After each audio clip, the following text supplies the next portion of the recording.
अस्सलाम वालेकुम व्यूअर्स, मैं हूं समीना पाशा। उम्मीद है आप लोग खैरियत से होंगे। व्यूअर्स, कुछ आम खबरें और अपडेट्स लेकर इस व्लॉग में आपके सामने हाजिर हैं जनाब।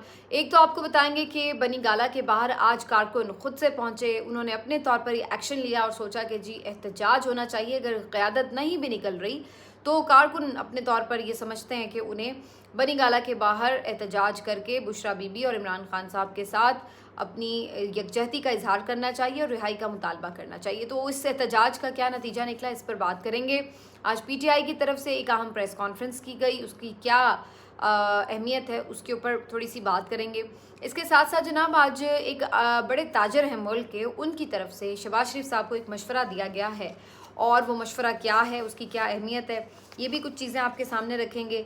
फिर एक अहम मामला है जनाब जो शेर अफजल मरवत साहब की पब्लिक अकाउंट कमेटी के चेयरमैनशिप से जुड़ा हुआ है और ऐसा लग रहा है कि शेर अफजल मरवत साहब हों या मिसाल यूसुफजई साहिबा, इवन उनका भी ओहदा ख़तरे में हो सकता है। आज अहम मुलाकात हुई है अली अमीन गंडापुर साहब की खान साहब के साथ और कुछ अहम मुशावरत की गई है। वो भी कुछ आपके साथ चीज़ें शेयर करेंगे और कुछ मामला जो इस वक्त टीवी चैनल्स पर बड़ी जीनत बने हुए हैं और उनके हवाले से कुछ कमेंट और तज्जिया भी आपके सामने रखूंगी।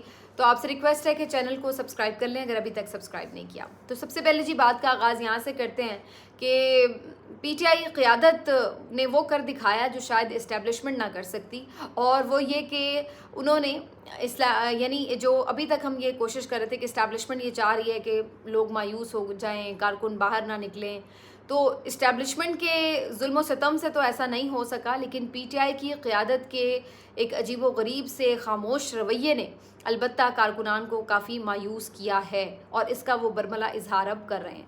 जब 8 फरवरी को भी लोग बाहर निकले थे तो उस वक्त भी उन्होंने ये सोचा कि उन्होंने इमरान खान को वोट डालना है। वो इन लोगों को तो, उम्मीदवारों को तो वोट डालने नहीं निकले थे। इनमें से तो बहुत सौ को वो जानते तक नहीं होंगे जो वोट डाल के आ गए।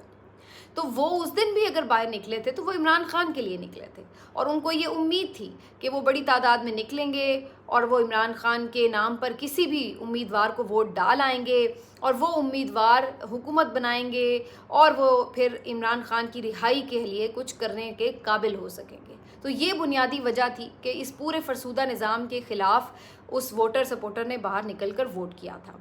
लेकिन उसके बाद क्या हुआ? उसके बाद जब वोटर सपोर्टर ये देखता है कि क़यादत अपने तौर पर सामने जो आई, अब सारे एक मैस अप के बाद जो ये हमें नज़र आता है पीटीआई का, तो वो तो अपने अपने ओहदों में, अपने अपने मसाइल में उलझ के रह गई है और बहुत कम लोग हैं जो जेन्युइनली खान साहब के हवाले से बात करते हैं, एहतजाज करते हैं या रियलिटी में उनके लिए कोई कंसर्न है।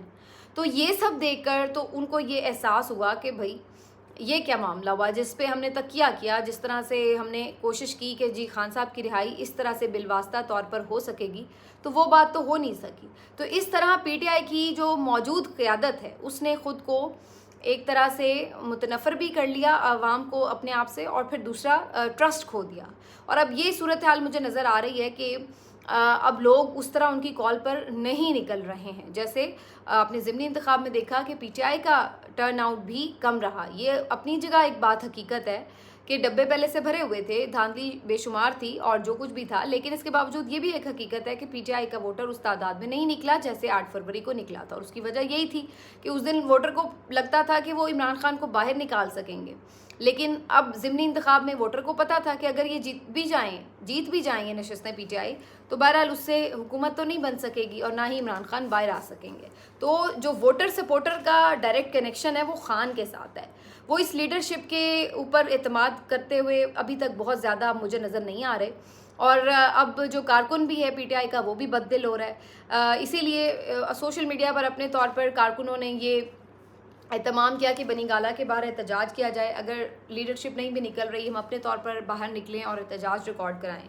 लेकिन आज इतनी बड़ी तादाद में फिर भी लोग बाहर नहीं निकले। बनी गाला में जो लोग मौजूद थे बहुत कम तादाद में थे, और ये आप कह सकते हैं कि जो लोग भी थे वो थे बड़े सिंसियर और वाकई इमरान खान की रिहाई के साथ कमिटेड लोग, जो अपने तौर पर ये समझते थे कि बेशक वो बाहर निकलेंगे, फौरी रिहा तो नहीं हो जाएंगे, लेकिन उन्होंने फिर भी घर में बैठना पसंद नहीं किया इस सारी सूरत हाल में। तो बहरहाल थोड़े तादाद में थे लेकिन निकले, और वहाँ पे फिर कुछ लीडरशिप में से भी नईम हैदर पंजोता साहब पहुँच गए जो लॉयर हैं, और एक दो लोग पहुँच गए जो कि ज़रा नॉन फेसेस हैं पीटीआई के, तो फिर अली एजाज भुट्टर साहब भी वहाँ पहुँच गए। तो फिर वहाँ पर कुछ उन्होंने एहतजाज वगैरह किया। पुलिस बड़ी तादाद में अलबत्ता पहुँच गई, जितने मेरा ख्याल है प्रोटेस्टर आए हुए थे उनसे ज़्यादा तादाद में पुलिस आई हुई थी।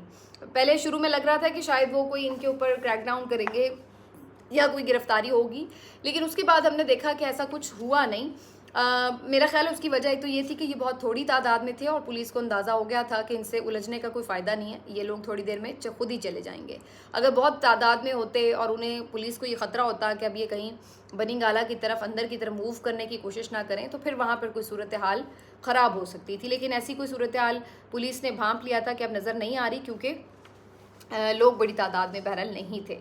बहरहाल जी, ये जो एहतजाज है बेसिकली ये इंडिकेट क्या करता है कि जो आपका वर्कर है, पीटीआई का जो कारकुन है, वो अपनी क़यादत को अब टफ़ टाइम दे रहा है और उनके ऊपर प्रेशर भी बढ़ा रहा है और उनके ऊपर काफ़ी हद तक अदम एतमाद भी कर रहा है। और इस सारी सूरत हाल के बाद जो एक अहम डेवलपमेंट हमें नज़र आती है वो ये कि पीटीआई की एक अहम प्रेस कॉन्फ्रेंस आज होती है और पीटीआई की जो मरकज़ी क़यादत है उसका आज ये एक दानिशमंदाना फ़ैसला कि आज ही के रोज़ जब सुप्रीम कोर्ट में मिलिट्री ट्रायल्स के हवाले से केस की समाअत भी थी, उसी रोज़ में आज जो मुख्तलिफ फैमिली मेम्बर्स आए हुए थे, उन लोगों के जिनके लोग मिलिट्री कस्टडी में हैं, उनको साथ बिठाकर उनके साथ उनके हमरा इन्होंने ये प्रेस कॉन्फ्रेंस की, जिन्होंने अपना दुख दर्द बताया, अपने दिल का हाल सुनाया।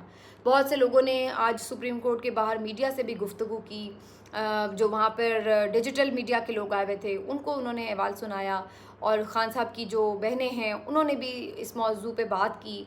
और अब देखिए लोग बड़ा खुल के बात कर रहे हैं। पहले इस तरह की बातें इतनी खुलेआम नहीं हुआ करती थी, लेकिन अब एक तो लोगों का खौफ भी ख़त्म हुआ है और दूसरी बात ये कि आपने लोगों को उस नहज पे पहुंचा दिया है ना कि उसके बाद अब उनके पास खोने के लिए है क्या, तो वो इसलिए अब खुल के बात करते हैं। तो उन्होंने बड़ी जेन्युइनली बातें की हैं कि दहशतगर्दों के साथ आप इस तरह नहीं करते, हम तो आपके अपने लोग हैं, हमने कोई फ़ौजी नहीं मारा, हमारे बच्चों ने कोई फ़ौजी नहीं मारा।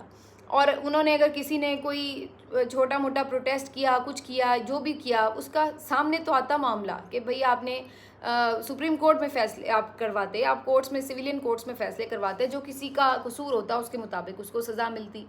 और आज अबू ज़र सलमान नियाज़ी साहब ने बड़ा इंपॉर्टेंट नुक्ता उठाया। उन्होंने कहा कि देखिए, इवन जब आपने ख़तरनाक तरीन दहशतगर्दों के भी फ़ौजी ट्रायल करने थे तो आपको उसके लिए बाकायदा आइन में तरमीम करना पड़ी। उसका क्या मतलब था कि यानी अवाम के जो मुंतखब नुमाइंदे हैं उनके थ्रू, उनकी इजाज़त से मिलिट्री ट्रायल्स हुए थे, वो भी किनके, सख्त गिर किस्म के दहशतगर्दों के। अब ये लोग कोई ज़ाहिर ट्रेंड दहशतगर्द तो नहीं है, और ये बात फ़ौज को भी पता है, ये बात मिलिट्री क़यादत को भी पता है कि ये ट्रेंड दहशतगर्द तो नहीं है बेचारे। ये आप कह सकते हैं कि जी प्रोटेस्टर थे, एक अपने उन्होंने गुस्से का इजहार ज़रूर किया, नारेबाजी की, वहाँ जाकर उन्होंने हो सकता है किसी ने कोई 2-4 डंडे भी चलाए हों, लेकिन जिसका जितना जुर्म बनता है। अब ये तो नहीं कि अगर मैं कोई एक वक्त में किसी एक जुमला कोई बोल दूं ऐसा या उस तरह, तो आप डिक्लेयर कर दें कि जी ये दहशतगर्द है। बाज़-औक़ात किसी आप स्टेट ऑफ माइंड में होते हैं, उसके ऊपर आप कोई रिएक्ट कर जाते हैं जो नॉर्मली आप नहीं करते, तो इसका मतलब ये तो नहीं होता कि वो दहशतगर्द है। तो उन्होंने ये बड़ा जेन्युइन बातें की।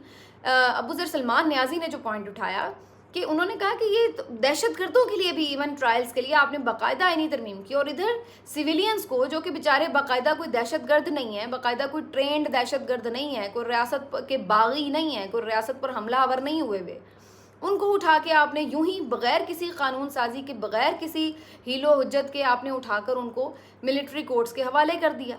और उसके बाद उनके इस किस्म के सख्त किस्म के ट्रायल्स हुए हैं और इस तरह से उन्हें रखा गया है कि किसी को पता ही नहीं चल रहा है कि उनके साथ हुआ क्या और क्या नहीं हुआ। तो ये सारी बड़ी कंसर्न की चीज़ें, इससे माजरत के साथ, लेकिन इदारे का कोई वक़ार बुलंद नहीं हुआ। अब ये चीज़ एक समझने की बात है कि जो भी आप वक़ार बुलंद करना चाहते हैं, इज़्ज़त करवाना चाहते हैं, जो भी बात है, ये डंडे के साथ नहीं होती है। तो अगर ये आपने इस तरह से इन लोगों की आहें ली हैं और इन माँओं को दुखी किया है, ये भी माएँ किसकी माएँ हैं? ये इसी वतन में बसने वाली माएँ हैं, या आप लोगों की माएँ हैं, या आप लोगों की बहनें हैं जो आज रो रही हैं। किसी का कोई बेचारा बच्चा स्टूडेंट था, कोई डॉक्टर है, कोई इंजीनियर है, ये मुस्तकबिल है हमारे मुल्क का, और कोई ऐसा है जो बेचारा वाहिद कफ़ील है, कोई छोटी मोटी जॉब करता था, उसके सर पे सारा घर चल रहा था, और ये आपने आम से बेचारे शहरियों को उठा करके ऐसे उनके साथ ट्रीट किया है कि जैसे वो अल्लाह माफ़ करे कोई BLA के दहशतगर्द हैं या वो कोई भारत से आए हुए दहशतगर्द हैं या कुछ तालिबान हैं, वो कौन है बेचारे, को खुद कुछ जैकेट्स लेकर आप पे हमलावर हो गए थे। तो ये बहुत ज़्यादती है और ये बिल्कुल इसको किसी तौर भी ना तो आईनी और ना ही कानूनी कहा जा सकता। और ये सुप्रीम कोर्ट के ऊपर बहुत बड़ा बोझ है अगर सुप्रीम कोर्ट इस तरह के किसी ट्रायल को जो है वो लीगल करार दे। पहले वाले जजेस ने बड़ी हिम्मत और जुर्रत का मुजाहरा किया, उन्होंने उड़ा के रख दिया इस सारे मामले को। उन्होंने कहा कोई चक्कर नहीं, कोई आईनी और कानूनी नहीं है ये मिलिट्री ट्रायल्स। लेकिन बाद में अब जो आपको पता है डंडे की हुकूमत है, अब जो रिव्यू पिटिशंस हैं उसमें अब 6 रुकनी जो बेंच है वो तो फ़िलहाल अब नहीं सुनेगा मज़ीद। उन्होंने तो माजरत कर लिया। अब देखते हैं कि काजी साहब भी कोई स्पाइन दिखाते हुए किसी की तरह कोई लार्जर बेंच बना दें। तो देखते हैं इस मामले पे क्या होता है। लेकिन आज उनकी जो प्रेस कॉन्फ्रेंस थी वो काफ़ी तकलीफ़ देने वाली थी। उन माओं को रोता देखना, उनकी तकलीफ़ समझना, और फिर जो भी उन्होंने किया, जितना भी किया उन्होंने भुगत लिया। अब 1 साल हो गया, बस कर दें, अब जान छुड़ाएं अपनी भी इस मामले से और उनकी भी जान छोड़ें। इसको जितना अब लंबा कर रहे हैं, मुल्क आगे नहीं चल रहा, ये मुल्क वहीं पे रुका हुआ है। फिर इस मामले को छोड़ें और जो करने वाला काम है वो करें, ताकि जो लोग हैं वो इस सारे क्राइसिस से निकल सकें। यहाँ पे आपने मुल्क को फंसा दिया। भाई मुल्क 1971 के बाद भी तो आगे चल पड़ा था ना, आगे बढ़ गया था। उस वक्त भी बड़ी गलतियाँ थी, फोर्सेस की तरफ से भी बड़ी गलतियाँ थी, इस्टेब्लिशमेंट की गलतियाँ थी, लेकिन लोगों ने माफ़ किया, आगे चले। अब आप भी आगे चलें। तो बहरहाल आगे जी, मैं भी आगे चलती हूँ। सनम जावेद का भी आप ये एक रोना रोते हैं तो अगला रोना स्टार्ट हो जाता है। अब ये सनम जावेद साहिब हैं, 7 रोज़ा मज़ीद जिस्मानी रिमांड। मतलब ना रिमांड देने वाले को शर्म आ रही है, ना रिमांड मांगने वाले को शर्म आ रही है।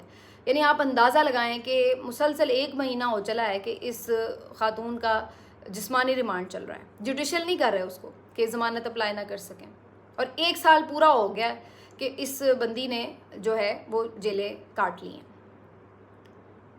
तो अब मज़ीद कुछ किसी जगह पे साबित नहीं हुआ, एक केस से दूसरे केस से, मतलब शर्मनाक मकाम है ये इस रियासत को। मेरा ख्याल है कि ये भी अपना शायद एक रिकॉर्ड बन गया कि किसी खातून के लिए इस किस्म का सूरत हाल हो कि जहाँ पर इतने मुकदमात में 12 दफ़ा वो गिरफ़्तार हो चुकी है और 1 साल तक मुसलसल जेल में है, और एक बिल्कुल बेसरोपा किस्म के केसेस में भी वो जेल में है।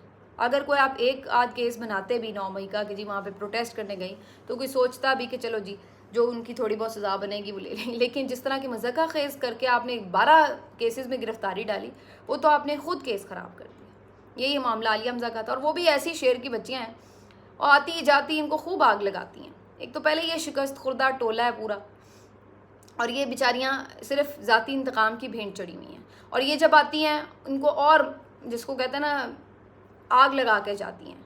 आग सचमुच में नहीं लगा के जाती, यानी कि सही चिढ़ा के जाती हैं। आते जाते हंसती मुस्कुराती हैं, और साथ में वो कभी खान की शर्ट वाली तस्वीर वाली शर्ट पहन के आ जाती हैं, कभी कोई पीटीआई का नारा लगा जाती हैं, कभी कोई किसी भी तरह का कोई मैसेज दे जाती हैं, अगली कोई शेर सुना जाती हैं कि जी हम वहीं खड़े हैं, कर लो जो करना है।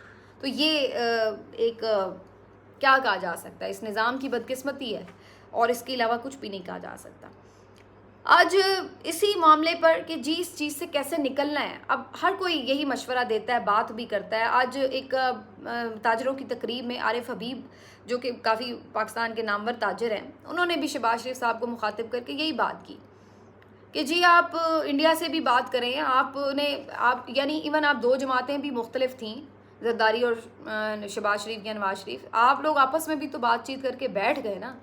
तो उन्होंने फिर ये कहा है कि आप अडयाला वाले से भी जाके हाथ मिला लें, उधर भी हाथ मिला लें जाके, उससे भी बात कर लें, और ताकि मुल्क आगे चल सके, मुल्क इस बहरान से निकल सके।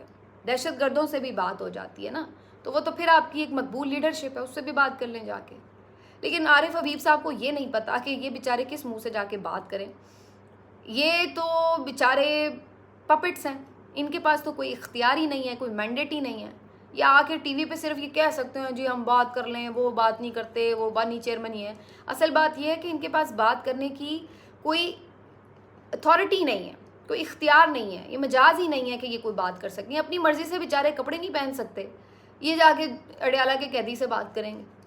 तो इन लोगों की तो कोई हैसियत ही नहीं है, हारे हुए लोग हैं जिनको मसनदों पर बिठा दिया गया है। तो अब आपके ख्याल से जिन्होंने उन्हें बिठाया उनकी मर्ज़ी के ख़िलाफ़ जाके ये इमरान खान से बात करेंगे? नहीं कर सकते। तो इनके पास कोई बेचारों के पास मैंडेट ही नहीं है। तो अब बात वहीं आती है कि जिनके पास इख्तियार है, चाहे उन्होंने डंडे के ज़ोर से ही पकड़ा हुआ है खुद ही इख्तियार, वैसे आईनी तौर पे तो उनके पास कोई इख्तियार नहीं है, लेकिन चलिए अब उन्होंने ताकत के ज़ोर पर अगर इख्तियार अपने पास रखा हुआ है तो बात करनी है या जो भी करना है वो उनके इख्तियार में, ये पपेट गवर्नमेंट के हाथ में तो कुछ है नहीं। तो बहरहाल आरिफ हमीद का जो ये मशवरा है ये काफ़ी आज वो हेडलाइंस की जीनत बना हुआ था।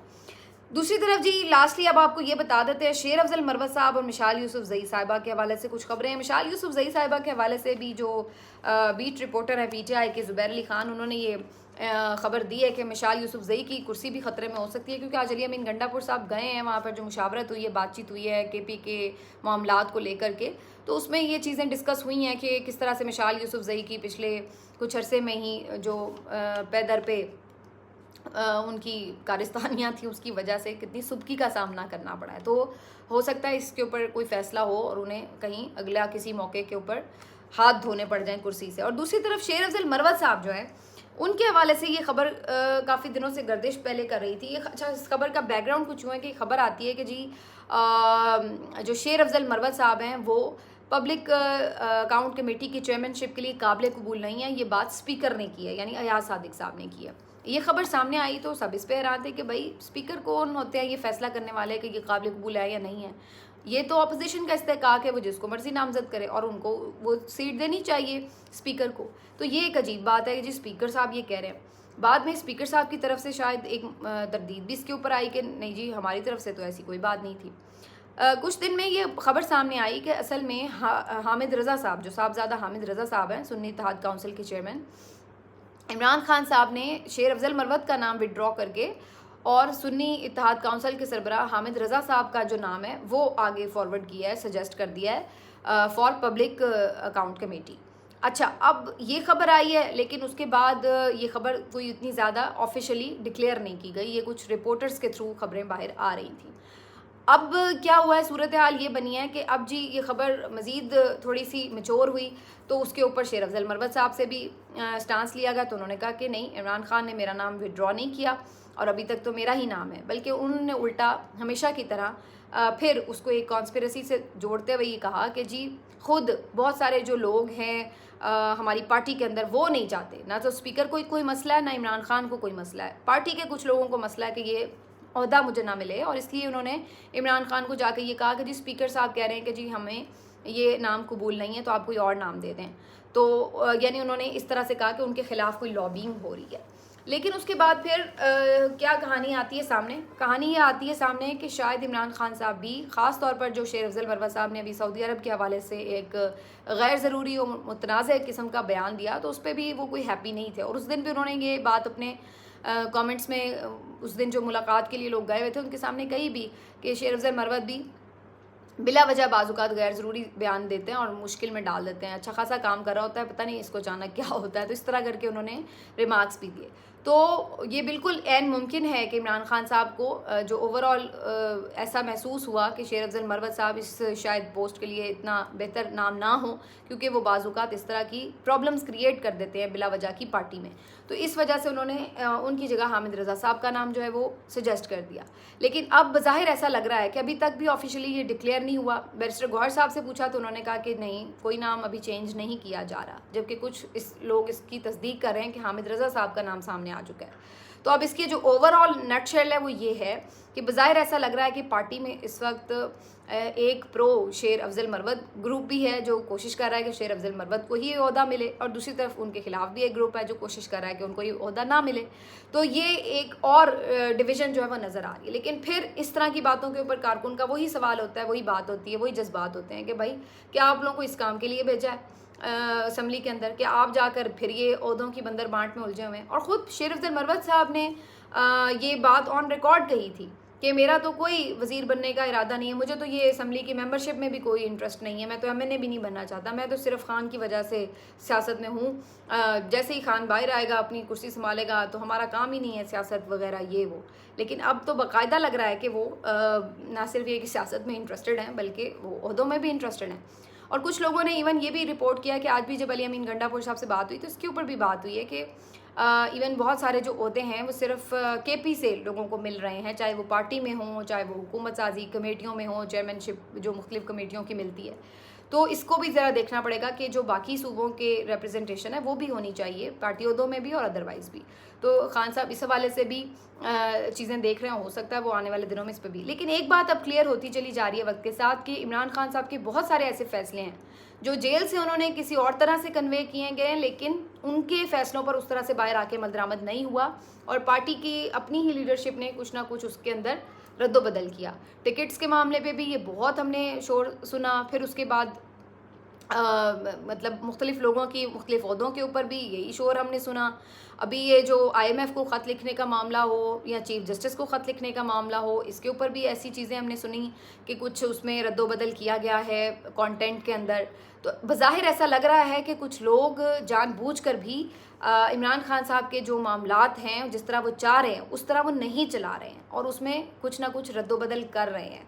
तो अब ये काफ़ी चीज़ ऑब्वियस हो गई है और ये ज़ाहिर है PTI कारकुन के लिए मज़ीद एक परेशानी का भी बाइस है, तशवीश का भी बाइस है। और जो मैं अभी शुरू में जहाँ पे मैंने बात की थी वो इसी से ही जाके फिर लिंक हो जाती है कि यही वजह है कि जो आपको अब आगे आने वाले दिनों में अगर ये कोई एहतजाज कर रहे हैं या कोई भी इस तरह की कॉल दे रहे हैं, अभी हमाद अज़हर साहब ने भी ज़िमनी इंतखाब के बाद कॉल दी थी, एक बंदा नहीं वहाँ पे पहुँचा था। तो लोगों को अब इन चीज़ों के ऊपर एक रिएक्ट करना आ गया है। ऐसा नहीं है कि कारकुन बेवकूफ़ बनते चले जाएंगे। कारकुन जो PTI का है वो बड़ा विजिलेंट कारकुन है और वो जानता है कि उसने अपना एहतजाज कैसे रिकॉर्ड कराना है। अभी ये जो बाजौड़ वाला मामला था उसके ऊपर भी ये खबर सामने आई है कि इमरान खान साहब ने तो जो मुबारक ज़ेब है, रेहान ज़ेब का जो भाई है, उनको टिकट देने के लिए कहा था, लेकिन पार्टी की तरफ से गुलज़फ़र खान को टिकट दे दिया गया। हालांकि गुलज़फ़र के बारे में भी इमरान खान साहब के अच्छे जज्बात थे, लेकिन बहरहाल उनके फ़ैसले के ख़िलाफ़ किया गया मामला और फिर उसका रिज़ल्ट भी आपने देखा। ये अलग बात है कि वो मुबारक ज़ेब भी चूँकि इमरान खान को ही सपोर्ट कर रहे हैं और शायद वो एक आध दिन में वापस PTI में ही होंगे, लेकिन किस्सा मुख्तसर ये कि ये चीज़ें हो रही हैं कि इमरान खान साहब के जो अहकामात हैं उनको उस तरीके से आगे नहीं फैलाया जा रहा, इम्प्लीमेंट भी नहीं किया जा रहा। तो कुछ लोग ऐसे ज़रूर हैं पार्टी में जो इमरान खान के नाम पर अपने मामलात सीधे कर रहे हैं और उनको ये सूट भी नहीं करता कि खान जल्दी बाहर आए और अपने मामलात अपने हाथ में ले।